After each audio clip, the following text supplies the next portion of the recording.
on to AEW this week. AEW, after great crowds in Toronto and sold out crowd in Greensboro and all of that kind of stuff, they did have a little bit of a roadblock this week when it comes to at the Videotron Center in Quebec City. Now, I will say, it's difficult. I don't really know of any smaller buildings. There's the Coliseum next door, which is a tad bit smaller, but it's still an NHL-sized building because at one time was the original home of the Quebec Nordiques in Quebec City. So I don't really know necessarily like of a smaller building that would be able to accommodate all the television stuff. So you got to work with what you got to work with. But I think, a lot of people, obviously, with the WWE as hot as it is right now, are really making a lot of AEW whenever they seem to have an attendance issue.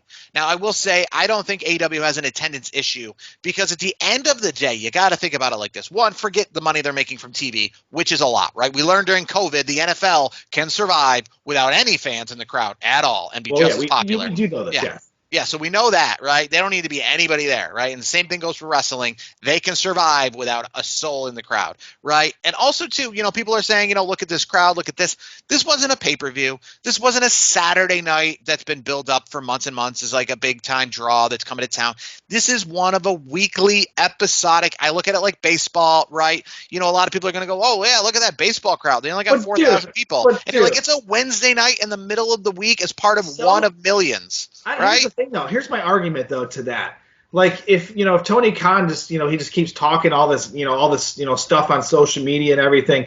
Like, dude, like, okay, like, put your money where your mouth is. I mean, literally, he has the money for it. But like the stands are not good. That's not a good look. And it's not one of those, like, I'm not trying to hate on AEW because I love the product. Like, Will Ospreay and Shibata to kick off the show, that was a classic match. If that's going to be on your favorite Dirt Sheet writers probably match of the year candidate list. That was a hell of a match. I mean, I'm looking through this card. It was a decent card. Like Young Bucks and Private Party, that was good. Matt and Nick doing the EVP thing.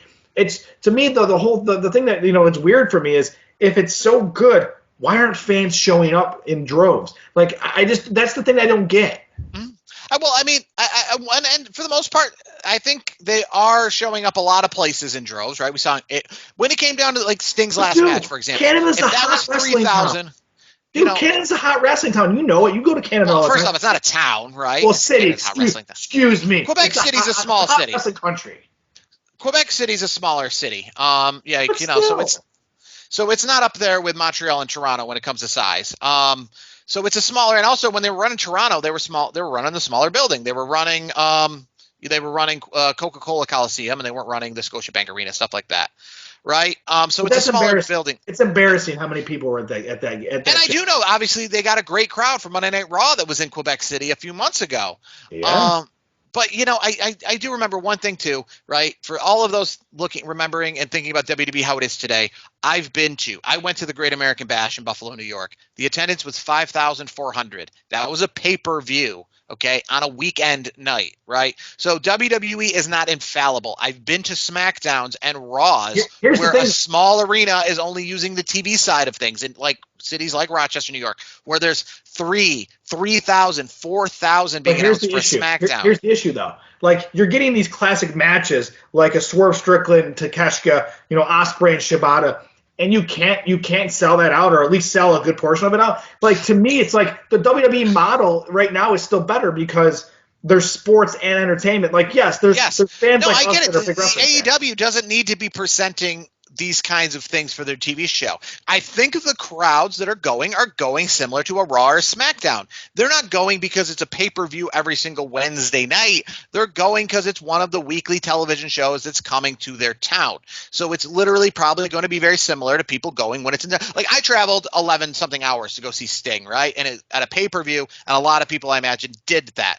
But when it comes to Dynamite, Dynamite is still Dynamite. It's still, when it's local, we'll go. When it's not local, I'm not really going to travel that far for it because of the fact that it's a weekly TV show. So, AEW doesn't need to be presenting these great cards every single week. They just need to present. People who are going to go to Dynamite are going to go to Dynamite. That's just it. It's like Monday Night Raw. If you put a 60-minute Iron Man match on Monday Night Raw in Des Moines, Iowa, I'm going to go if I'm in Des Moines, Iowa, but I'm not going to fly to Des Moines, Iowa for it, right? I'm going to go to Monday Night Raw when it's local.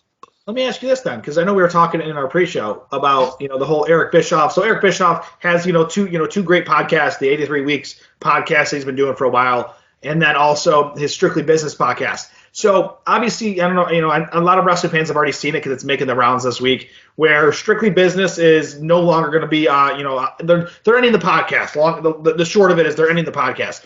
Why does Tony Khan have to go out of his way to just talk so much crap? Like, to me, like I get him and Eric Bischoff have their issues. I get that. That's fine. But like Tony Khan, I don't know. I want to get your take on this. I'm gonna say my piece first. With Tony Khan, what kind of annoys me with him is he has all this great talent in AEW, and like I feel like he just puts his foot in his mouth so much that it leaves a bad taste in a lot of wrestling fans' mouths where they're like, well, why would I go to that show or why would I watch it on TV? Because Tony Khan comes off as an ass sometimes. Yeah, no, I agree. And, it's similar to when you go to a sporting event, right? Teams win and lose. That's just part of the game. You're not on the field, and more importantly, even the people on the field don't predict what's going to happen. That's part of the gimmick. They all try. They all shoot the shot. They all kick the field goal. Sometimes it goes in. Sometimes it doesn't. That's part of the game. So when you see that fan that's in the crowd and they're literally going out of their way to say, your team sucks, your team sucks, we're going to win, all this kind of stuff, really gets very boisterous about it. Then when that team loses, they look like a jackass. They look like an idiot. I mean, they look like a jackass and idiot anyways, but they look extra and they get all that attention. I've gone to many baseball games. My team has lost those baseball games. I don't get heckled on the way out the door because I wasn't at Yankee Stadium pointing to people going, how about that? How about that? How about Aaron Judge strike it out? How you like that? Because the next time around, I'm smart and know that he could hit a home run and they're going to turn around and put it back on me. So I don't go out of my way to do any of that nonsense. So Tony Khan is getting the grief for 3,000 people when SmackDown necessarily might not have back in the day, because Vince McMahon wasn't going out of his way to be like, look at me, I'm the greatest, all your companies suck. Because when he did that, then everyone would have been pointing fingers and laughing when that Great American Bash had 5,500 people at it. Right? Here's the other thing too, though. Like to add to all that is, like, for me, like, Eric Bischoff's podcast was about the wrestling business. Especially the Strictly Business was about the business of the wrestling business. So, like, to me, like, if Tony Khan is like this super fan that he proclaims that he is, why would he like applaud the fact that another great wrestling platform podcast is going is ending? Like, I feel like if you're supposedly a big fan, why wouldn't you want so much content out there that wrestling fans can just drink it in all the time? I think it was kind of childish to me, to be honest with you. It frustrates me. And I don't want your opinion on this. I'm just going to say this, right? Because I mean, I don't want it to go down this hole, right? But I would say, right, when it comes to politics, and we don't really talk politics on the show, I'm definitely what you call like asexual when in terms of politics, right? Like I'm not anything, right? When it comes to politics, right? Like I'm just like without one part or the other, right?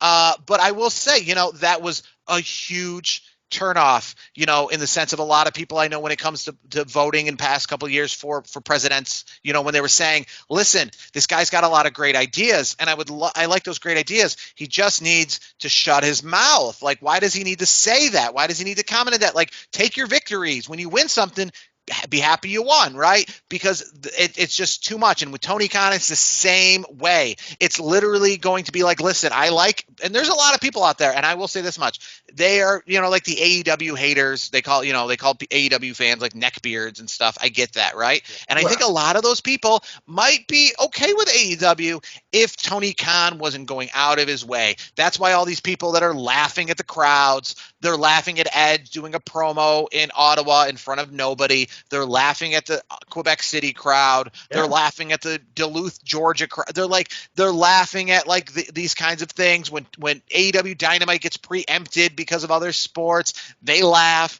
because he's going out of their way to be this jackass and to say what no one's asking him to say. So he's literally saying, look at me, I'm a millionaire. You're a loser. I'm a millionaire. I'm rich. I'm rich. I'm rich. So the second he's not rich is the second they're going to make sure that he hears it because he went out of his way. There's lots of people all the time who have $1 billion and then have nothing. And no one laughs at them. No one picks them out because they never – like their persona wasn't how important they were and how cool they were. Here's what I'll say to Tony Khan. At the end of the day, Tony Khan just you have so much money, you have billions, not even millions. We talked about this before. You have people. Let them talk for you. Yes, you have the money. Just like you just hand your X account over to somebody and say, okay, talk about promote it the way you got to promote it. Do your marketing guru or social media marketing guru thing. I'm not like it'll look like it's my account, but I'm not going to use it because here's the thing: a lot of celebrities and athletes and personalities and everything. A lot of them don't even use their own accounts. They have somebody on their team that does it. He just needs to hire somebody. He's got enough money. Just have somebody do that. Stay on social media. Worry about the business. And then that's it. Leave it alone. That's it. There's so many people that are like, and it's crazy because of the fact that me and you, we're nobodies, but there's so many people that are like somebody's, right? And they can afford to be quiet on things, and they have billions of dollars at stake when it comes to a lot of this. Yeah. And they just can't help but being like a regular Joe, seeing a comment board and being like, I got to say something. And it's like, you're the owner of $1 billion company. I know. It's you don't kind have of that to say anything. Just shut up. Yeah.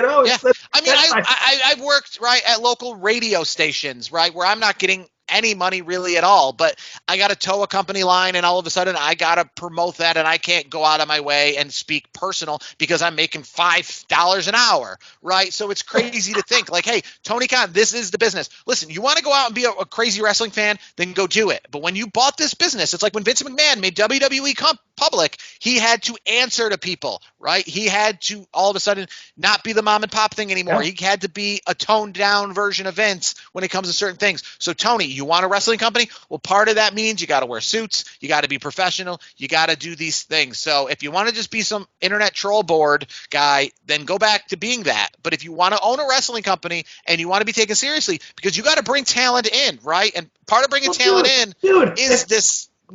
Dude, you have a burner account then. A lot of athletes have burner accounts. You know what I mean? If you're going to do it in a way where it's like, true. Okay, we probably I would just wish that Tony Khan would just be, I just wish that the owner of a company would just be so above all of this, right? I'm glad to see that Nick Khan of the world, and even Triple H of the world, aren't responding to people's tweets, aren't doing that, aren't always on the defensive. They're worried about making their product better and just their nose to the grindstone, making, in that case, WWE's business better. Tony Khan's got the money. He's brought in Jen Pepperman. We've talked about that. She's a brilliant mind. She understands the business. She's reportedly she's a pretty good friend of Mercedes Moné. So like she helped for the women's revolution, the evolution of the revolution. I guess we'll say it that way. The women's revolution. She was a part of that. From a writing perspective. So like at the end of the day, like I said it on previous episodes, Tony Khan to shut up, write the checks, let Jen Pepperman and other great wrestling minds, I guess, of the business. Like I guess just have great writers. Just let them do their thing. That's all I have to say about it. Yeah, it's just you got to be above that. And it makes you look the opposite of cool, right? We all remember when the girl we wanted to date broke up with us, right? We didn't sit there and cry in front of her. We walked away like we're too cool, like we didn't want to date her anyways. And that's what Tony Khan's got to do. Tony Khan, when asked about WWE or WrestleMania, he just got to say, "Hey, I'm over here putting on a wrestling show. I'm focused on that," because that's what WWE's doing. WWE acts like AEW doesn't exist, so AEW really got to stop acting like WWE exists. And I know we're kind of raining on the Tony Khan parade. I am thankful for what Tony Khan has brought, which I've said it on episodes in the past. He started a new company with the money that he has, and he's given so many wrestlers opportunities to be on television, make a great living, provide for their families, and live out dreams. Like I love what Tony Khan's doing from all those other perspectives, but that one area for Tony Khan just irks me because I'm like, dude, you're doing so much good. Just shut up and keep doing the good. I don't know. That's the way I look at it with Tony Khan. Just do the good. That's it. Yeah, I mean, like I said, if you depending on what side of the aisle you're on, you could say that about social media and politicians, right? Just do the work. You're doing good. You're creating jobs. You're making buildings. We don't need the other stuff, right? Same as like Tony Khan, right? We don't want to say we don't watch this company not because of the product, but because of the jackass who can't stop tweeting. Yeah. Like, I mean, Elon Musk, right? He keeps being overshadowed. He's building rockets and sending them to the moon. But the first thought that comes to people's head is like, what did that jackass just say online about this, that, or the other thing? Like, you're building rockets. Let that speak. Let that do the speaking. Stop being petty and personal, because that's what people are going to remember. They're going to remember the Elon Musk for what nonsense he said about the Oscars or the Grammys or something, instead of like the building of the rockets. So the same with Tony Khan. We're going to remember the stupid jackass tweets more than the you brought a rival to WWE for the first time in just about 20 years. Like, let us remember you for that.